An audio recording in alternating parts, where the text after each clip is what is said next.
जय माता दी। श्री दुर्गा स्तुति पाठ प्रारंभ।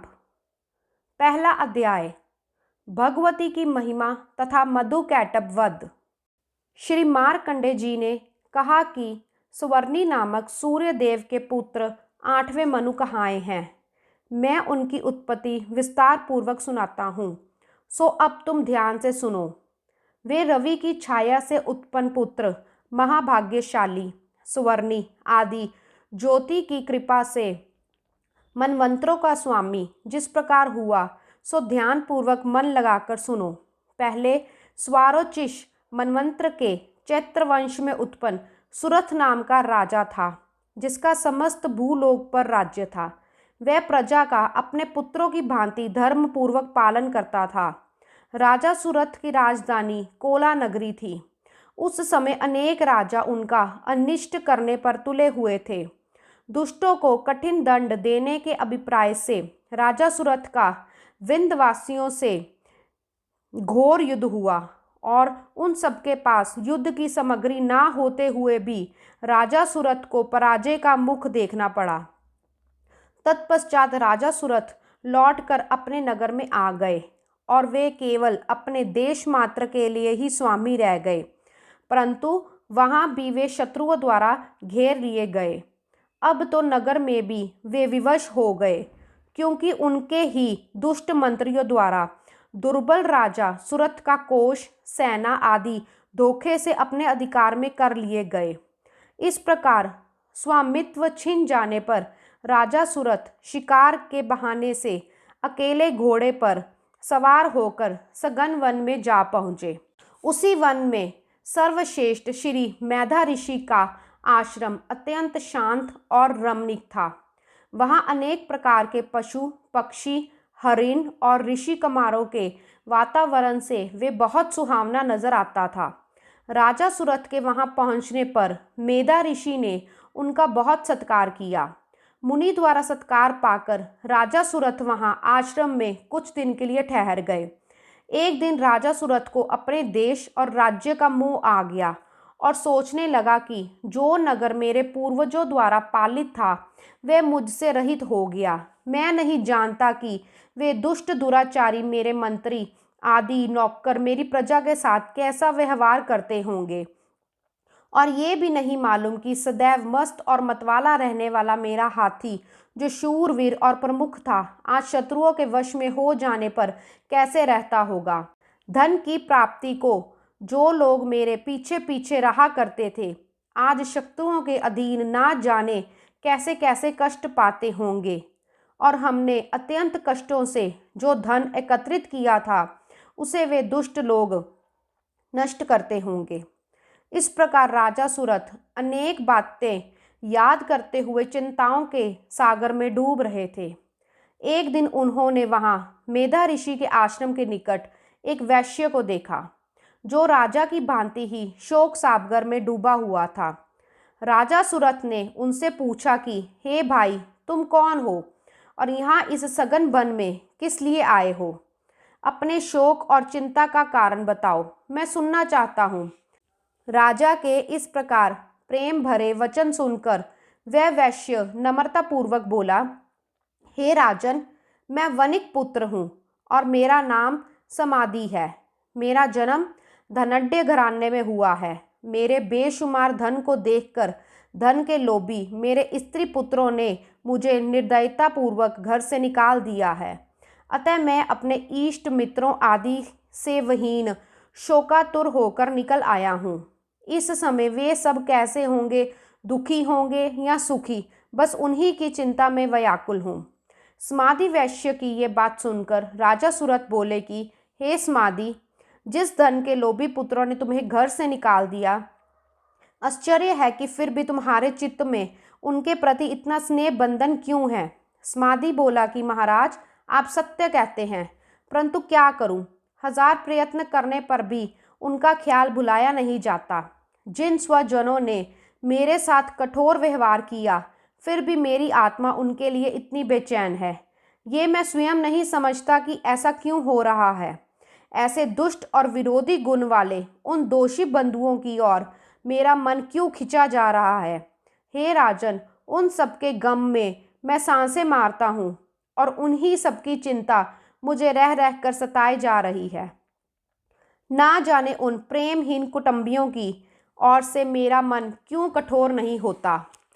श्री मार्कंडे जी बोले कि इसके बाद राजा सुरथ और समाधि नामक वैश्य दोनों साथ साथ मेधा मुनि की सेवा में उपस्थित हुए और उनके साथ यथा योग्य न्यायानुकूल विनय पूर्वक बर्ताव करके बैठ गए। फिर मेधा मुनि को अपनी ओर आकर्षित करके राजा सुरथ ने कहा कि हे भगवान, मैं आपसे एक बात पूछना चाहता हूँ, उसे बताइए। इस समय मेरा चित्त अपने अधीन ना होने के कारण वह बात मेरे मन को दुख देती है। जो राज्य मेरे हाथ से चला गया है उसमें तथा उसके संपूर्ण अंगों में मेरी ममता बनी हुई है। हे मुनि श्रेष्ठ, ये जानते हुए भी कि वह अब मेरा नहीं है, अज्ञानी की भांति मुझे उसके लिए दुख होता है। ऐसा क्यों है? इधर ये वैश्य भी घर से अपमानित होकर आया है। इसके स्त्री पुत्रों, सेवकों और स्वजनों ने इसको छोड़ दिया है, तो भी ये उनके प्रति हार्दिक स्नेह रखता है। इस प्रकार हम दोनों अत्यंत दुखी हैं। जिसमें प्रत्यक्ष दोष देखा गया है, उस विषय के लिए भी हमारे मन में ममता पूर्वक आकर्षण पैदा हो रहा है। महाभाग, समझदार होते हुए भी हम में जो विवेक रहित प्रत्यक्ष मूढ़ता दिखाई देती है, ये क्यों है? ऋषि बोले, महाभाग, विषय मार्ग का ज्ञान सब जीवों को है। इसी प्रकार विषय भी सबके लिए अलग अलग हैं। कुछ प्राणी दिन में नहीं देखते, कुछ रात को नहीं देखते, तथा कुछ जीव ऐसे हैं जो दिन और रात में बराबर ही देखते हैं। केवल मनुष्य ही समझदार होते हैं, ये बात नहीं, पशु पक्षी तथा मृग आदि सभी प्राणी समझदार होते हैं और उनकी समझ भी एक दूसरे जैसी होती है। इसके अतिरिक्त अन्य बातें भी दोनों में समान होती हैं। इन पक्षियों को देखो, ये स्वयं भूखे होने पर भी मोह वश बच्चों की चोंच में कितने चाव से अन्न के दाने डाल रहे हैं। नरश्रेष्ठ, क्या तुम नहीं देखते, ये मनुष्य समझदार होते हुए उपकार का बदला पाने के लिए पुत्रों की अभिलाषा करते हैं। यद्यपि उनमें समझ की कमी नहीं है, तथापि संसारिक स्थिति जीने मरने की परंपरा बनाए रखने वाले भगवती महामाया के प्रभाव द्वारा ममता रूपी भंवर में गहरे गड्ढे में गिराए गए हैं। इसीलिए इसमें आश्रय नहीं करना चाहिए। भगवान विष्णु की योग निद्रा रूपी भगवती महामाया द्वारा ये जगत मोहित हो रहा है।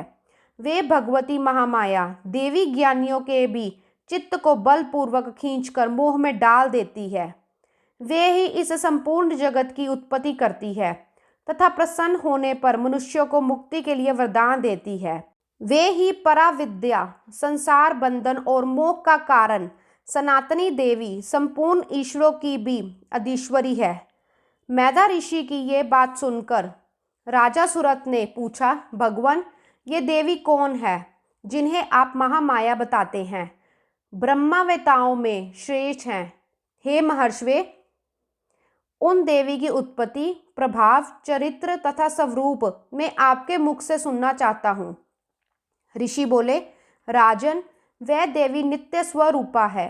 यद्यपि जगत उन्हीं का रूप है और वे समस्त विश्व में व्याप्त हो रही है, फिर भी उनकी उत्पत्ति अनेक प्रकार से होती है। वह मुझसे सुनो।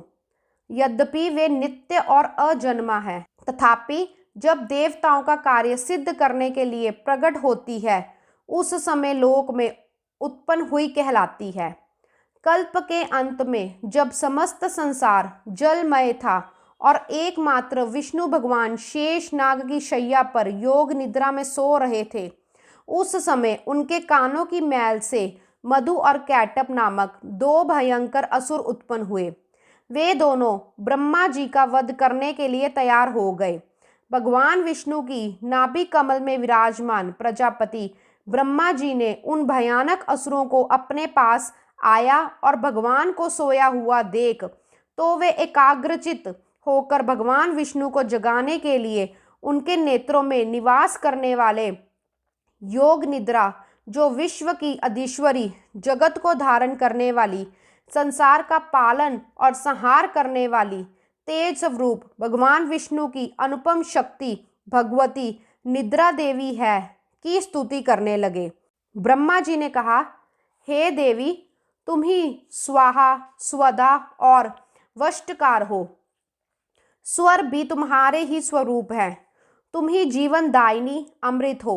नित्य अक्षर प्रणव में अकार, उकार, मकार इन 3 मात्राओं के रूप में तुम ही स्थित हो तथा इन 3 मात्राओं के अतिरिक्त जो बिंदु रूपा नित्य अर्धमात्रा है वह भी तुम ही हो। देवी, तुम ही संध्या, सवित्री तथा परम जननी हो। देवी, तुम ही इस विश्व को धारण करती हो। तुम ही से इस जगत की उत्पत्ति, पालन और संहार होता है। तुम ही महाविद्या, महामाया, महामेधा, महासमृति, महामोह रूपा, महादेवी और महासुरी हो। त्रिगुण रूपा महाकाल रात्रि, महारात्रि, मोहरात्रि, श्री ईश्वरी, ही, बुद्धि, लज्जा, तुष्टि, पुष्टि, शांति और क्षमा तुम ही हो। खड़ग, शूल, गदा, चक्र, शंख, धनुष, बाण, भुशुंडी तथा पिरग ये तुम्हारे अस्त्र हैं। संसार के जितने सुंदर पदार्थ हैं तुम उन सबसे अधिक सुंदरी हो। हे सर्वस्वरूपे देवी, सत असत जिनकी वस्तुएं हैं उनकी सब कुछ शक्ति तुम ही हो। ऐसी अवस्था में तुम्हारी क्या स्तुति हो सकती है। जो इस जगत की सृष्टि, पालन और संहार करते हैं, उन भगवान को जब तुमने निद्रा के अधीन कर दिया है तब तुम्हारी स्तुति करने में कौन समर्थ हो सकता है। मुझे भगवान शंकर तथा विष्णु को तुम ही ने शरीर धारण कराया है, अतः तुम्हारी स्तुति करने की शक्ति किस में है। हे देवी, दोनों दुदर्श असुर मधु और कैटब को मोह में डाल दो और भगवान विष्णु को शीघ्र ही जगाकर इन दोनों महान असुरों को मार डालने की बुद्धि उत्पन्न दो। इन दोनों महान असुरों को मार डालने की बुद्धि उत्पन्न कर दो। ऋषि कहते हैं, हे राजन, जब ब्रह्मा जी ने वहां मधु और कैटब को मारने के उद्देश्य से तमोगुण की अधिष्ठात्री देवी योग निद्रा की इस प्रकार स्तुति की, तब वह भगवान के नेत्र, मुख, नाक, भुजा, हृदय और छाती से निकलकर ब्रह्मा जी के सामने खड़ी हो गई।